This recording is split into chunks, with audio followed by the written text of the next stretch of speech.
اللہ تعالیٰ کے ناموں سے اللہ تعالیٰ کو جانا جاتا ہے۔ اللہ تعالیٰ نے وہ نام نازل ہی کیے تاکہ اسی کے اکارڈنگ ہم اللہ تعالیٰ کو جان جائیں۔ اللہ تعالیٰ کے بہت سارے نام ہیں، کچھ تو کسی مخلوق پر بھی ظاہر نہیں ہوئے، اور کچھ نام کچھ پر ظاہر ہوئے ہیں، ہم پر نہیں۔ اور جو نام ہم پر ظاہر ہوئے وہ ایسنشل تھے تاکہ اس دنیا میں ان ایٹریبیوٹس کے ساتھ ہم اللہ تعالیٰ کو ہر کسی رنگ میں جان جائیں۔ تو انہی میں سے ایک نام ہے الوہاب، the giver of gifts۔ انہی میں سے ایک نام ہے الفتاح، انہی میں سے ایک نام ہے الرزاق۔ اللہ تعالیٰ رزق دینے والے ہیں۔ کیسے؟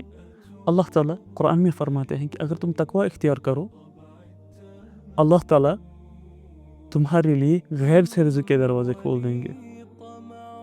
اب رزق صرف پیسہ نہیں ہوتا، جو آپ نے میٹھی نیند سوئی وہ بھی رزق ہے بنا کسی دوائی کے۔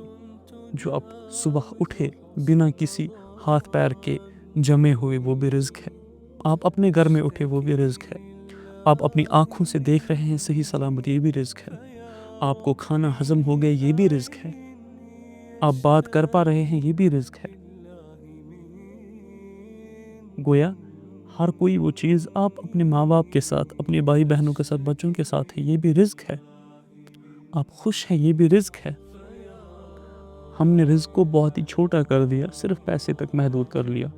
رزق میں یہ سارا کچھ آتا ہے۔ تو اللہ تعالیٰ الرزاق بھی ہیں، الوہاب بھی ہیں، the giver of gifts۔ اللہ تعالیٰ جب کسی کو گفٹ دیتے ہیں، گفٹ ہمیشہ دیا جاتا ہے آؤٹ آف لو۔ کوئی انسان کبھی ویسا کچھ کرتا نہیں کہ اس کو گفٹ دیا جائے۔ ہاں، میں تم کو گفٹ دیتا ہوں کیونکہ مجھے تم بہت پسند ہو، and out of my love and affection for you I will give you a gift. Allah تعالیٰ جب کسی کو گفٹ دیتے ہیں وہ بیانڈ امیجنیشن ہوتا ہے۔ اللہ کے گفٹس چھوٹے سے لے کر بڑے تک ان امیجنیبل ویز میں ہم تک پہنچتے ہیں، اور ہم پھر ان کا کریڈٹ کسی اور کو دیتے ہیں۔ کتنی ظالمانہ بات ہے، دیا اللہ نے لیکن ہم ان کو منسوب کسی اور کی طرف کرتے ہیں۔ جس نے مجھ تک رزق پہنچا میں اس کو رزاق مان لیتا ہوں، حالانکہ اس کے دل میں کس نے ڈالا کہ اس تک رزق پہنچا؟ جس نے میرے لیے راہ ہموار کر دی میں اس کو الفتاح سمجھتا ہوں، راہ ہموار کرنے والا، حالانکہ وہ سرکمسٹانسز کس نے پیدا کیے، اس کے دل میں کس نے ڈال دی یہ بات۔ جو میں علم حاصل کرتا ہوں میں اس پر تکبر کرتا ہوں، حالانکہ وہ علم دینے والا مجھے کون ہے؟ وہ وہی العلیم ہے۔ انسان سنتا ہے، اللہ بھی سنتا ہے، اللہ تعالیٰ السمیع ہے، لیکن ڈفرنس کیا ہے؟ انسان جب سنتا ہے اگر دور سے آواز آ رہی ہوگی کلیئرلی نہیں سن پائے گا، اگر نزدیک سے ہی دو لوگ باتیں کر رہے ہوں گے صرف ایک پر توجہ دے پائے گا۔ اللہ تعالیٰ کا معاملہ بالکل ڈیفرنٹ ہے، لیس کمثلہ شیء، ہر کسی مثال سے پاک۔ اللہ تعالیٰ اس کی بھی سنتے ہیں جس کی ہم نہیں سنتے۔ اللہ تعالیٰ پیڑوں کی بھی سنتے ہیں، جانوروں کی بھی اور انسانوں کی بھی، اور ہر کسی انسان کی بات ایسے سنتے ہیں کہ جیسے پوری دنیا خاموش ہو، صرف وہی بول رہا ہو، اور پوری دنیا کی ایسے ہی بات سنی جاتی ہے ایک ہی ٹائم پہ، کیونکہ اللہ تعالیٰ ٹائم اور سپیس سے پاک ہے، وہ ان کا کریٹر ہے۔ ہم اللہ تعالیٰ کو تصور کرتے ہیں اپنے جیسا، لیکن اللہ تعالیٰ ہے لیس کمثلہ شیء، کوئی چیز بھی اس کی مثال نہیں۔ ہیومن نیچر سے اللہ تعالیٰ پاک ہے۔ جب ہم کہتے ہیں سبحان اللہ، سبحان مینز پاک ہے اللہ۔ کس چیز سے پاک ہے؟ ہیومن نیچر سے پاک ہے۔ جو بھی تمہارے دماغ میں تصور آئے اللہ تعالیٰ کیسے کوئی چیز کرتے ہوں گے، وہ اللہ تعالیٰ اس چیز سے پاک ہے۔ کہا جاتا ہے جو چیز دماغ میں آئے وہ اللہ نہیں ہو سکتا، وہ اللہ نہیں ہو سکتا۔ تو اللہ تعالیٰ کو جاننا ان کے ناموں کے ذریعے، یہ ابن العربی اپنی کتاب میں لکھتے ہیں فتوحات مکیہ میں 7 علوم آپ کو چاہیے تاکہ آپ رب کی معرفت حاصل کر سکیں۔ اس میں سے ایک علم یہ بھی ہے کہ آپ اسماء الحسنہ کا علم حاصل کریں۔ اسماء الحسنہ اللہ تعالیٰ کے ناموں، اللہ تعالیٰ کے صفات کا علم آپ حاصل کریں، اس سے آپ اللہ کے بہت قریب ہوں گے۔ اس سے آپ کو اللہ تعالیٰ اپنی لائف میں ہر جگہ جلوہ گر نما ہوں گے، دکھائی دیں گے۔ اللہ تعالیٰ کا ایک نام، ایک صفت ہے السلام۔ اللہ تعالیٰ کی ایک صفت ہے الحفیظ، حفاظت کرنے والے، سلامتی دینے والے۔ امام غزالی لکھتے ہیں صرف پانکھوں پر 7 فرشتے نگران ہوتے ہیں حفاظت کے لیے۔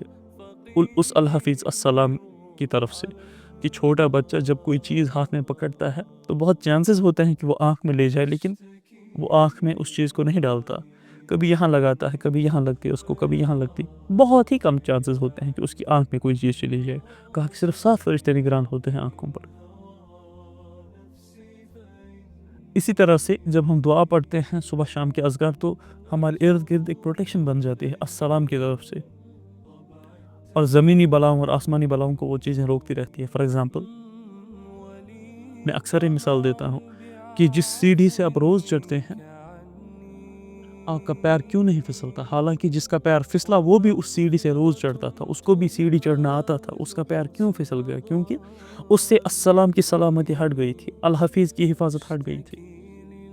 جس گاڑی میں آپ روز جاتے ہیں اس کا ایکسیڈنٹ کیوں نہیں ہوتا؟ اور جب ایکسیڈنٹ ہو رہا ہو، جب ایکسیڈنٹ ہوتا ہے تب بھی تو ٹھیک چل رہی تھی، تب کیا ہو گیا؟ الحفیظ کی سلامتی، السلام کی سلامتی اڑ گئی۔ اور ایک بیسک وجہ اس سلامتی کے اڑ جانے کا یہ بتایا جاتا ہے کہ جب انسان لعنت کا لفظ زیادہ استعمال کرتا ہے کہ تم پر لعنت، تم پر لعنت، ہر کسی کو لعن تان کرتا رہتا ہے، اور لعنت کا مطلب ہی ہے سلامتی کا اڑ جانا۔ لیکن لعنت کا ایک پہلو ہے، جب آپ کسی کو لعنت کریں اگر وہ اس لعنت کا مستحق نہیں ہوا تو وہ لعنت آپ کی طرف لوٹ کر آئے گی۔ تو گویا آپ نے اس کو دعا کی تھی کہ تم سے بد دعا کی تھی کہ تم سے سلامتی اٹھ جائے، لیکن وہ اس اہل نہیں تھا، اس نے لعنت کے لائق کچھ نہیں کیا تھا، وہ لعنت آپ کی طرف واپس پلٹ کر آئے گی اور آپ سے ساری سلامتی اٹھا لے گی۔ آپ نے دیکھا ہوگا کوئی انسان اس کے ساتھ ہمیشہ برا ہی ہوتا ہے، جس بھی جگہ وہ جائے وہاں پر برا ہوتا ہے، جس بھی چیز کو وہ ہاتھ لگائے وہ خراب ہو جاتی ہے، جو بھی وہ کرے وہ خراب ہو جاتا ہے۔ بہت سارے اسباب میں سے ایک سبب یہ بھی ہوتا ہے، آپ چیک کیجئے گا کہ اس کی زبان پہ ہمیشہ یہ کلام رہتے ہیں، دوسروں کے لیے بد دعائیں رہتی ہیں، اور اگر وہ ان کے اہل نہیں ہوئے پھر وہ بد دعائیں اس کی طرف واپس پلٹ آتی ہیں اور اس سے ساری سلامتی اٹھ جاتی ہے۔ اس لیے کسی انسان کا پھر نصیب ہی خراب ہو جاتا ہے، جس کو ہم کہتے ہیں اتنی نیگیٹو انرجیز وہ اپنے ساتھ کیری کرتا ہے، اتنی اللہ کی سلامتی سے وہ دور جا چکا ہوتا ہے کہ وہ جہاں بھی جائے وہاں پر فساد ہی فتنہ ہی برپا ہوتا ہے۔ تو اللہ تعالیٰ ہمیں توفیق دے، ہم اللہ تعالیٰ کے ناموں سے اللہ تعالیٰ کو جانیں، اللہ تعالیٰ کی صفات سے اللہ تعالیٰ کو جانیں۔ اس کے لیے بہت ضروری ہے ہم اللہ تعالیٰ کی صفات اسما کو پڑھیں، ان کو سمجھیں اور ان کو اپنی زندگی میں عمل میں لائیں۔ اس کے علاوہ دوسروں کے ساتھ شیئر کرنے سے اس کی اور معرفت حاصل ہوگی، کیونکہ ایک حدیث کا مفہوم ہے کہ جو چیز تمہارے پاس ہے اس کو دوسرے تک پہنچاؤ، کیا پتہ جس تک تم نے پہنچایا وہ تم سے زیادہ عمل اس پر کرے اور اس کے ثواب بھی تمہارے کھاتے میں ایڈ ہوتے جائیں۔ صدقہ جاریہ۔ اللہ تعالیٰ سننے سے زیادہ عمل کی توفیق بخشے، آمین۔